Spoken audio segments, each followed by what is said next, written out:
Welcome to episode number 12, How Niching Down Can Actually Grow Your Business. My guest today is equine photographer extraordinaire, Shelley Paulson, and this podcast is full of incredibly relevant nuggets, whether you are photographing horses, dogs, or even humans. Welcome to the Hair of the Dog podcast. If you're a pet photographer ready to make more money and start living a life by your design, you've come to the right place.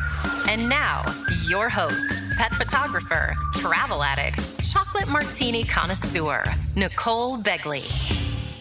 Hey everybody, Nicole Begley here from Hair of the Dog, and I am here with Shelley Paulson from Shelley Paulson Photography up in what I like to call Tiny Pop, Minnesota, up in Minneapolis. An amazing equine photographer. I love horses, have ridden since I was 8, have been horse obsessed since then. So that is for many years. And really, Shelley is one of my most favorite equine photographers in the whole great big planet. So welcome, Shelley. So excited you're here. Thank you. I'm so excited to be here. And you are so kind. I love your work. It's so beautiful. Yeah. Tell us a little bit about you and your business and all that good stuff. Well, I'm kind of an old timer in the industry, at least especially the equine industry. I have been shooting since 2004. So that is 16 years. I was actually doing graphic and web design and picked up a camera, and to be able to just do a better job serving my design customers, especially web design customers. And as a lifelong horse lover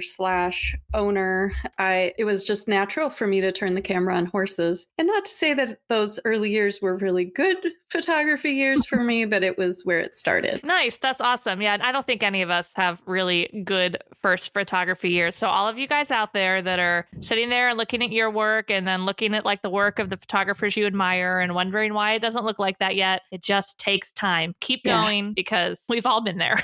Exactly.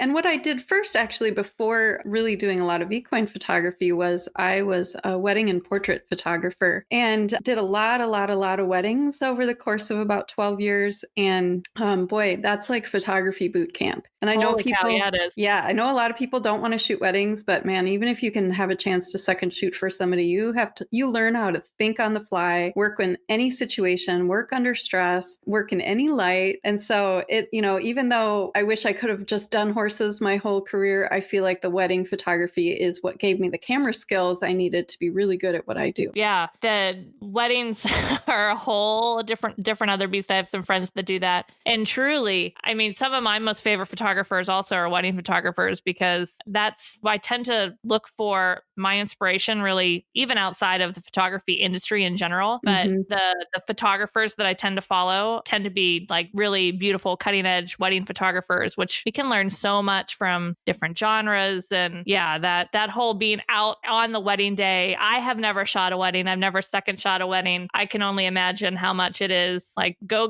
and you better be ready to get the shot, and you don't want to miss the first kiss, and they're walking down the aisle and you're not going to be able to say stop. Wait, hold on, let me change my settings. Like, you've got to be ready to go. I mean, it's been, I don't know, like 5 years since I last shot a wedding, and I still every once in a while have anxiety dreams about it. And my most common anxiety dream is they're walking down the aisle and I don't have a camera. I have the wrong camera. My battery's dead. I don't have a card. It's that processional was like probably the biggest pain point for me and the biggest stress point for me in the whole thing. But I can't believe I still have dreams about it. Oh, that's so funny. I get it. That's hysterical. My stress dreams tend to be, my reoccurring dream is that I'm back working at one of my old zoo jobs at the National Aviary, where I worked for 6 years and was assistant director of animal programs there, that I would be back there. Like, I was away and I would go back to the job, but I didn't know what I was supposed to do. And I'm just like walking around all day and I'm like, I don't know what to do. And it's just like, you wake up, you're like, I'm so stressed. And you're so thankful that you're not there. I know. I'm like, oh, phew, all right. It's crazy. Our heads are crazy things. Yeah, they are. Well, awesome. Yeah, no, that's fantastic. So tell us a little bit about your business now and what you, I mean, I know you focus on equine, but there's a lot of a depth can be to one genre. So tell us a little bit about what you focus on in your business today. Well, when I quit weddings, I went kind of headlong into the equestrian photography. I decided I was going to make it my only focus.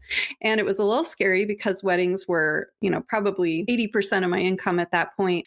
But it was amazing how when I just focused on one thing, I was able to really grow it very quickly. And within that first year of just mainly focusing on portraits, I started having companies wanting to hire me and publications wanting to license my images for, magazines like Horse Illustrated and Horse and Rider. And on top of that, I was also getting requests to license my images for stock photography for brands and, just all sorts of opportunities. And so I quickly diversified my business from just portraits to all these other things of commercial and editorial. And I've always loved teaching. I've always loved teaching people photography. And I'd had a mentoring program kind of off and on and in different forms. And so I continued to offer mentoring as well. So I really like to have my business not just be one thing, because in these days where we're dealing with a lot of uncertainty and maybe, are people going to hire us for portraits coming up or not? Having just a lot of ways to make money in my business has just always been top of mind for me because I don't want to put all my eggs in one basket. I know that things can change. And like the current crisis we're in, I mean,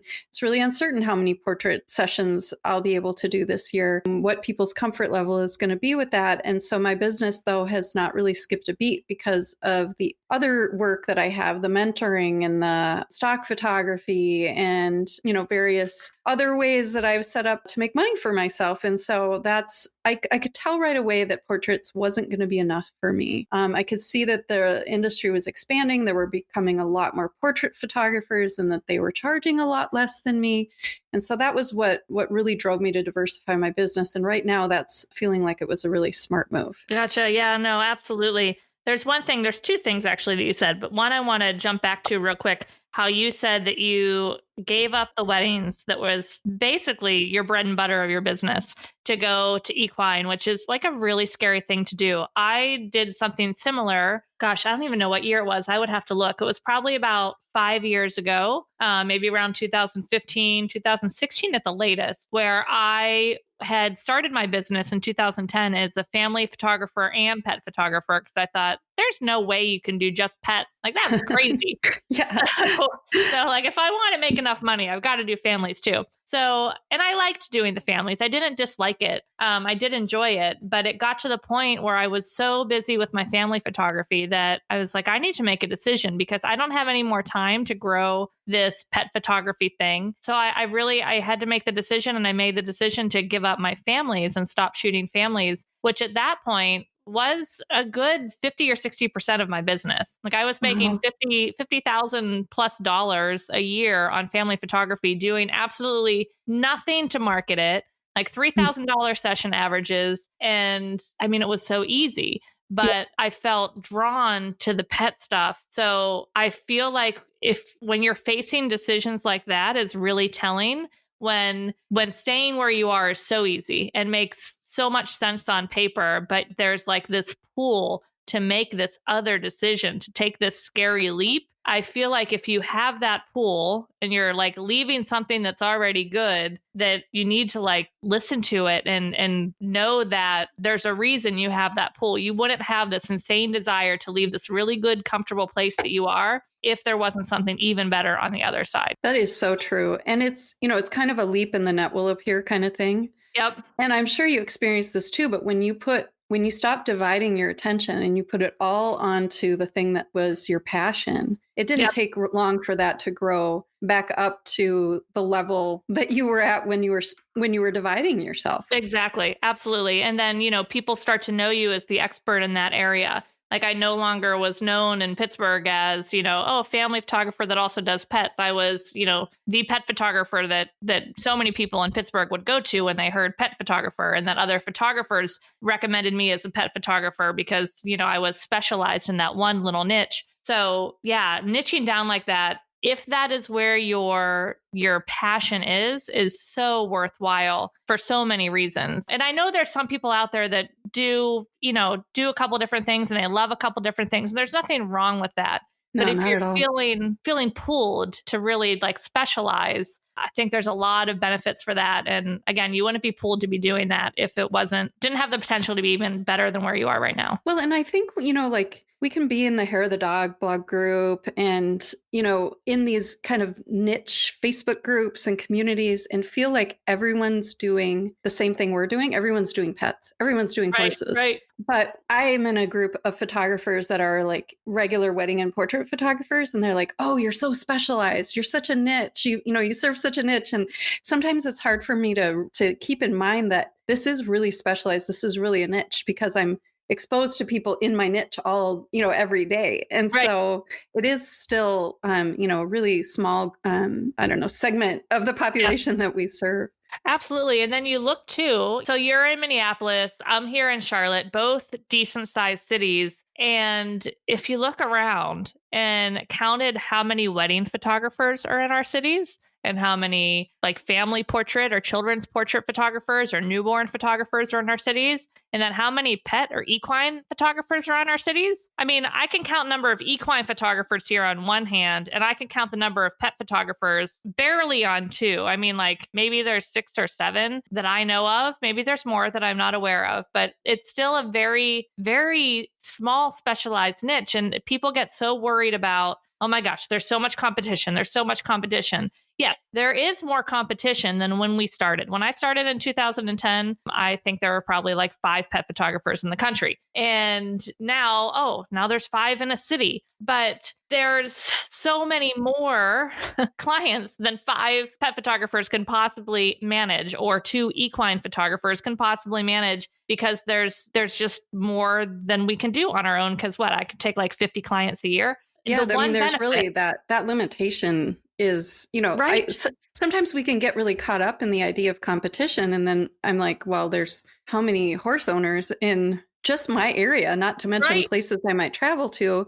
If there's 3 photographers, we still can't probably handle, not that everyone's hiring a photographer, but, we can't all handle, one person can't handle an entire market. Absolutely. Plus, styles can be different too. Absolutely. Yep. So, yeah. And one of the benefits, I think, once there starts to be more quote competition in our areas, is having more people serving that same market brings more market awareness to the market. Where people before were like, oh, wait, I can hire an equine photographer. I can hire a dog photographer. What? I mean, because how many times, I know this happens for me all the time, where people are like, oh, what do you do? I'm a pet photographer. And photographers get it. But people that aren't photographers are like, I'm sorry, what? Yeah.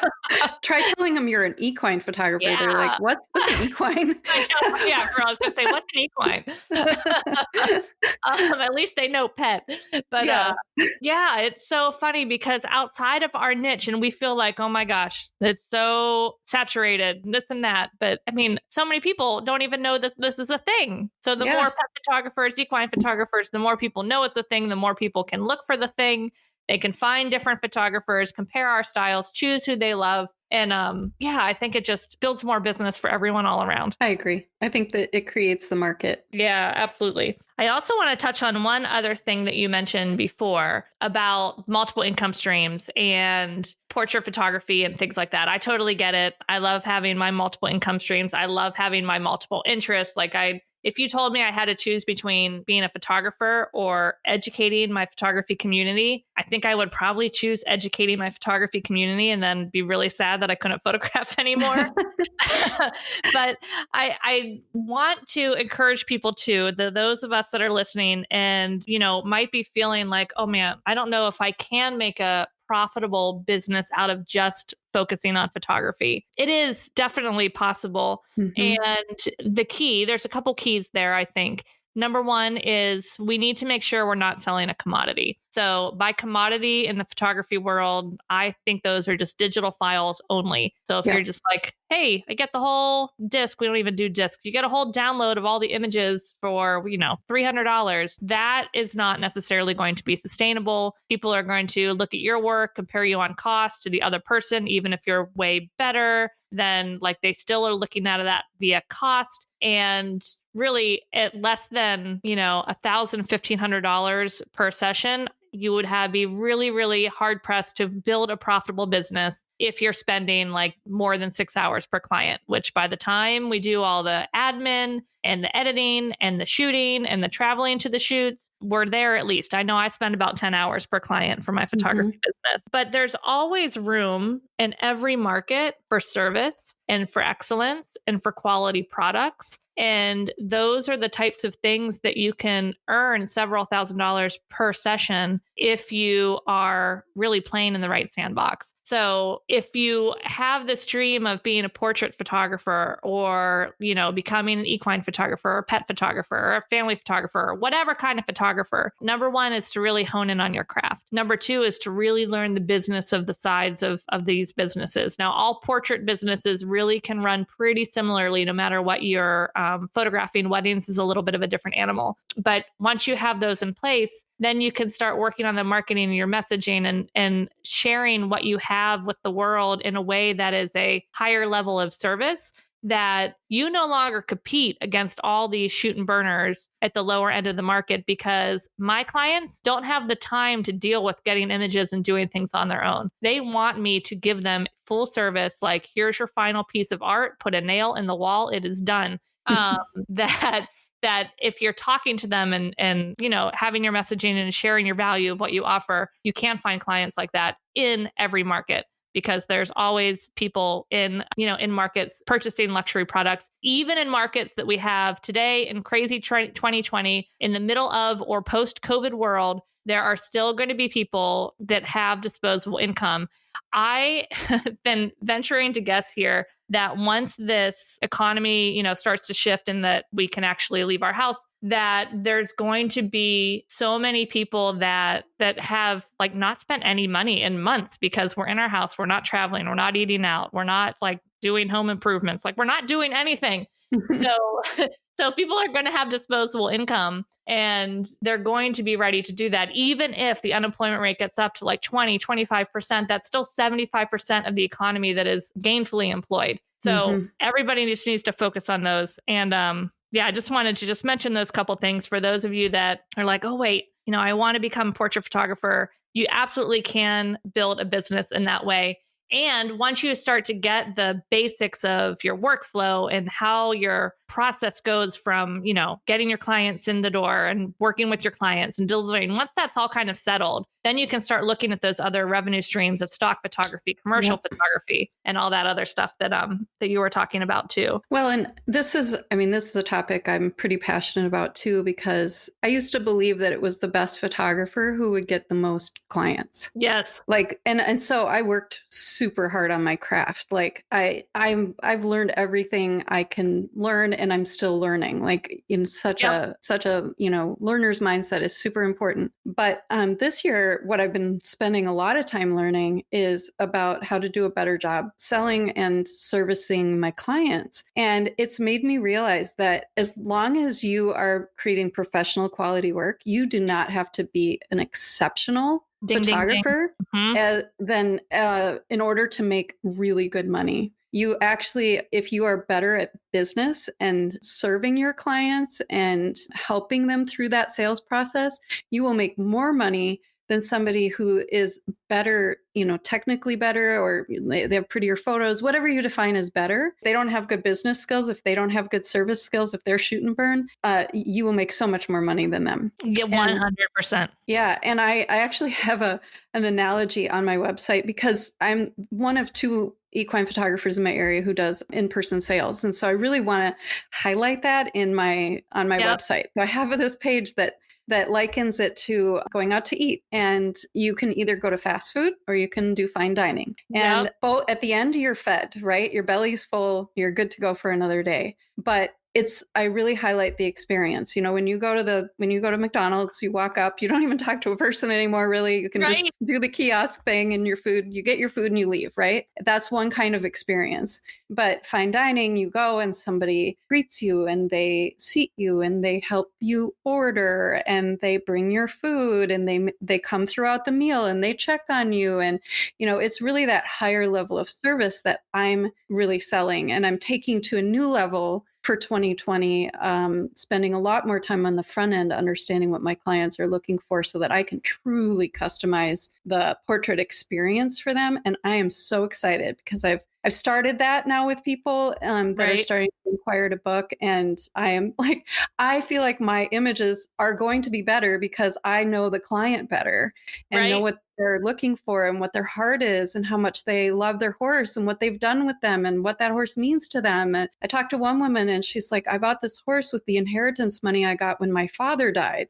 Would I have gotten to that with just an online questionnaire and showing up? And I can show up to a session. I know where to shoot. I know what light to put people in. I have poses. I have those things mastered, but I didn't have the service. I didn't have the experience mastered. And that's what I'm going for now. Not just because it's going to probably make more money for me, but because I think I'm going to enjoy it more. I know my clients are going to enjoy it more and they're going to talk about that experience to others. Absolutely. Yeah. And that's the key. People are always asking, like, what referral program should I have? I'm like, you don't need a referral program. You just need to knock the socks off of your clients and they're going to want to scream your name from the top of the mountain. When you have these amazing experiences that you make these deep connections with your clients and you create this artwork that they have a deep connection to because you've spent the time to get to know them and what they love and what they're looking for, then like all of that together, they can't help but talk about you. And I think that's the key to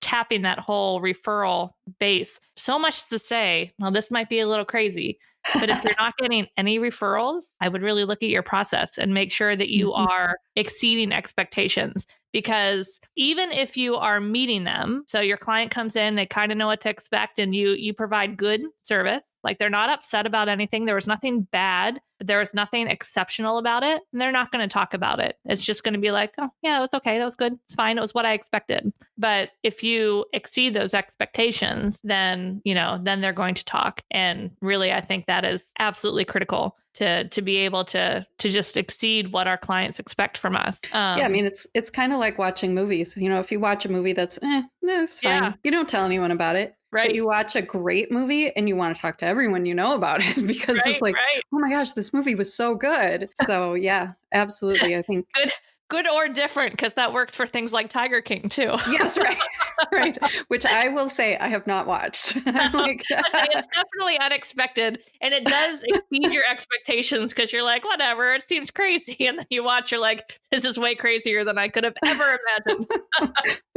Oh my God. Same thing. Yes.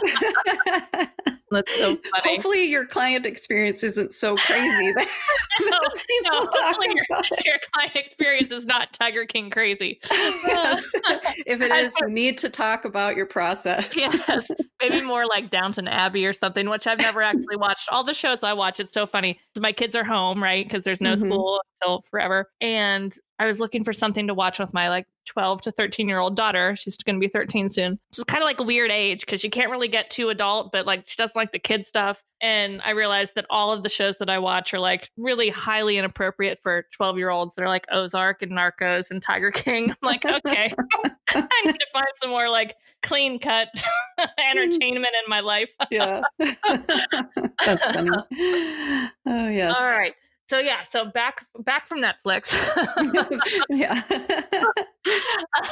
So with your portrait clients, who tends to be kind of your target market in your business now? I know when I'm doing my equine stuff, it's kind of a mix between high school seniors and then usually sometimes some kind of adult or, no kids at home really still is the same common denominator of my general target client. Yeah, seniors are definitely a target client. I think if you're a senior and you want horses in your photo, you want to hire an equine photographer, equestrian photographer, because horses are harder to photograph than they look. And I've seen when non-equine senior photographers try, well, that's nice, but it doesn't have that impact that a horse lover would have, or somebody that at least knew how to properly photograph horses would have. Right, right. But the other, I would say probably my second biggest niche is people whose horses are very old, or they're going to be lost to some kind of disease where they know that the horse has just a limited amount of time left. I call these remember sessions, and they're really, really precious to me. I price them quite a discount because I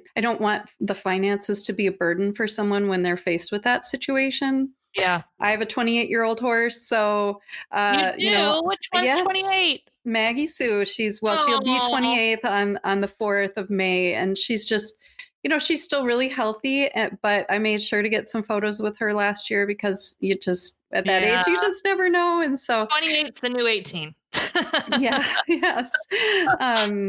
So, and then, aside from that, sometimes it's families. I do quite a few families where the families ride together. They have horses. Yeah. It's then it kind of a mix after that. I love portrait sessions. No matter what I do, I'll never stop doing portrait sessions. Nice. That's awesome. So that brings up an important point, though, for, a high school senior or a family, an important skill if you want to be an equine photographer and really a pet photographer, too, because we still have people involved, is human posing. Because that's pretty critical. I mean, the horses is definitely important and the dogs, but we can't forget about directing our humans so that they look great and love the images as well. Yeah, that's really true. And I recently taught an equine photography retreat in Florida, and I watched somebody else do posing. And then I taught my own posing class, and it was kind of a mind-blowing experience because it made me realize that I pose differently, like that different people pose differently, and that the posing has a ton to do with how the end product feels. Because the other person I watched do posing is more of a fashion style photographer. She's studied a lot of Lara Jade, and she's really about the girl and making the girl look, really beautiful and very much like a model. And I love that. I love her work. I love her. But for me, that's not my values. Like, I'm not into fashion. I don't wear a lot of makeup. I don't do my hair. And I tend to attract that client. And so some of my girls show up and they don't even do their makeup for their senior session because they're barn girls, they're horse girls, and they want to be authentic. And I don't impose, I don't tell people they have to get hair and makeup. And I realized that my posing is actually very minimal. It's more about setting a stage. Like, I'm going to have you stand here, and I give them a few flattering things to do. And then I just tweak. If something feels awkward to me, I'll tweak it. If they feel stiff, I'll get them to loosen up. But it's really about setting different stages and then letting them interact with the horse on that stage, or maybe having them reach up and touch the horse in a different place or in a different way. But I'm almost hands off when it comes to posing, and I would call it maybe more of a natural posing technique. And it's not one's right or wrong, but I don't think I ever contrasted it before in that way that made me go, that is really. And then because I actually took some photos at one of her styled shoots just to play with my mirrorless camera. And I was like, they all look like her pictures. And it was because of how she posed everything. And I was like, this is actually a bigger deal than I originally thought. That's fantastic. Isn't that who is the photographer? People will probably love to look at her work and your work, just see the difference. Yes, it's Kirsty Marie Photography, and she's a dear, dear friend of mine. And it was really, really fun to watch her work and direct her model and all of that. And so, you can go to her website, and she has some great educational videos on her site too, with all things equestrian photography. Yeah, that's awesome. Yeah, because I'd say for your photography, when I look at it, I definitely feel the relationship. So your posing, I feel, brings out that relationship between horse and rider, which is, one reason I think that people are so drawn to your work. So that's just really beautiful. I'm curious. I'm going to have to look up her work and see the different, because you can look at that too with just different high school senior type of genres. There's people that are a little bit more airy. There's people that are like high fashion. So there's all these different ways that you can take the same genre of work and create the look that you love that resonates with you. Yeah. As from one person that wears no makeup or rarely does her hair to another. I'm with you. You get it. Yeah. And Yeah. I think some of it's regional differences too, because she's in Texas Yes. and Oh, yep. I'm in the Midwest and the upper Midwest, which is really, it's Yep. just we talk a lot about she and I about how different our clients are and the different expectations. And so it actually makes sense for her in her area with, she's doing a lot of the like people who show at the Quarter Horse Congress and the World Yep. Show and all of that kind of stuff. I mean, it's a whole different culture from eventing, which is, Right.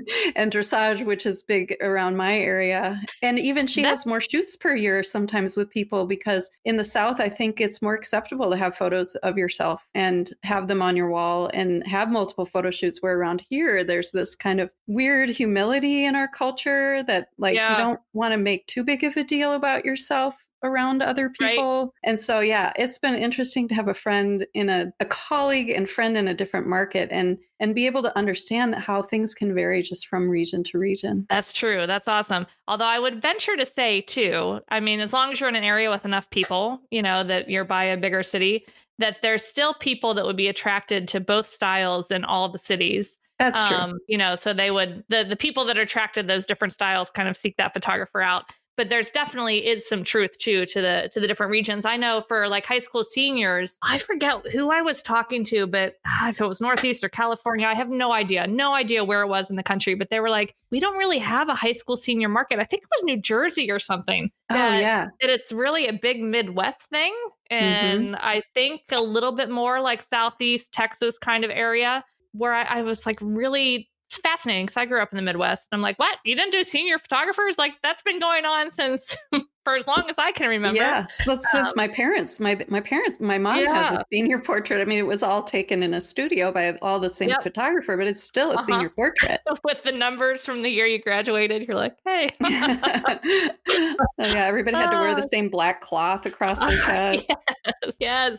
Oh my gosh. Yeah, so good. Well, this conversation, Shelley, has been fantastic. And before we go, actually, it's a good segue to talk about posing and learning the details of equine photography, equestrian horse photography, whatever you want to call it. We have an awesome little, not little, I don't want to say little because it has a ton of incredible information in it, educational thing at Hair of the Dog that you created. And you want to tell people a little bit about what is in there and how it can help them? Sure. I created a book, an ebook called The Quick Start Guide to Equestrian Photography. And it's really aimed at people who maybe don't have a ton of experience photographing horses and people with horses, or people who have some experience and are looking to maybe expand, especially in the area of posing. The guide really covers everything from horse behavior, how to read the horse, which is kind of blends into the safety issues around horses. Horses are 1,200-pound flight animals. And so if you're not careful, bad things can happen and have happened to me, which I share in the ebook. There's a little teaser. And then I get into what gear I like to use, posing, just really by the time you're done with the book, you should be able to go out and do a great session with a horse and a human and have success with it. Yeah, absolutely. And we have a little posing guide, like a digital custom app posing guide that you can have on your phone. So when you go to a session, you're like, oh gosh, what should I do now?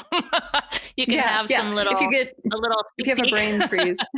Yep. Happens to the best of us. And there's also your session kind of welcome guide or your questionnaire for your clients that is part of that too, which is incredibly valuable. And for you guys, we're going to put it on another awesome, super quick sale of $77 that you guys can grab that special guide. If you want to get started with equine photography, if you're doing pets and you want to add equines, it's really a fantastic guide. I've been shooting horses I've been around horses since I was 8, and I've always photographed horses, not a ton, probably like 4 to 5 per year for the past, 5 years or so. And I learned some things in there. So there's still some great nuggets in there, no matter how long you guys have been photographing horses. And if you want to check it out, you can go to hairofthedogacademy.com/SPP for Shelley Paulson Photography. That'll take you to the page that tells you a little bit more about that. And that's on sale from now until May 15th. So you can save $20. And it's only $77. So definitely grab that if you're interested in learning more about horses. And Shelley, where can they find you if they want to learn more about your work or follow your teachings and all that good stuff that you have? Well, I've got my main website, shelleypaulson.com, and you can pretty much get everywhere from there. But one thing that I've done over the years is I've made quite a few videos, like where I film myself kind of behind the lens. I give some tips and tricks on equine photography. I am finally at the point where I'm going to start making a few more as I'm caught up with projects thanks to COVID-19 quarantine. But so I have a YouTube channel. And so people can go to youtube.com/Shelley Paulson to see those videos. And then really at Instagram and Facebook, it's Shelley Paulson Photography in both of those places. And I post to my social media 6 days a week. Seventh day, I rest. I don't do social media at all. And I definitely don't post. So that's kind of how I keep the information out there. Yeah, I know. It keeps me sane, though. It's great. Wow. Yeah, that's always been my goal. And I can't keep up with it. That's awesome. That's fantastic. Have you found, has that been a driver for marketing and business for you? Have you found it? I mean, you probably wouldn't still be doing it all the time if it wasn't at least a little bit beneficial, but what have you found most beneficial about that? I just think, keeping people engaged and keeping a lot of content out there. And I also really believe that showing that you're working breeds more work. Yeah. And so I'm obviously not making a lot of new content right now, but the content I'm putting out is related to things I'm working on right now. Like I just relaunched my stock photo library. So I shared a bunch of images that I just added there. I just wrote an article for Horse Illustrated about my trip to Chincoteague and Assateague last fall. So I put one of those photos out. So I'm trying to just always show that I'm working and I'm busy, and work breeds work. Absolutely. And if you guys are sitting at home and you're like, man, but I can't work right now, stupid COVID, you can definitely do some personal projects. Might not be able to shoot equine photos for your personal project if you don't have a horse, but there's different things you can learn, and you can always be learning some new editing. You can always be learning new techniques. So now's definitely a great time to jump into any education that you have sitting around, or new things you want to learn, figure out what it is that's going to make the best business sense for you for learning your craft or growing your business, and seek out some education on those things. Of course, Hair of the Dog Academy, we have tons of business materials and things like that. And if you're at all interested in equines, definitely check out Shelley's ebook. It is fantastic. Shelley, thank you so much for being with us. I think this was an incredible interview with so much great stuff in it. Well, you're so welcome. Thanks for having me on. Of course. We'll talk to you soon. Thanks again. Thanks for listening to this episode of Hair of the Dog podcast. If you enjoyed this show, please take a minute to leave a review. And while you're there, don't forget to subscribe so you don't miss our upcoming episodes. One last thing, if you are ready to dive into more resources, head over to our website at www.hairofthedogacademy.com. Thanks for being a part of this pet photography community.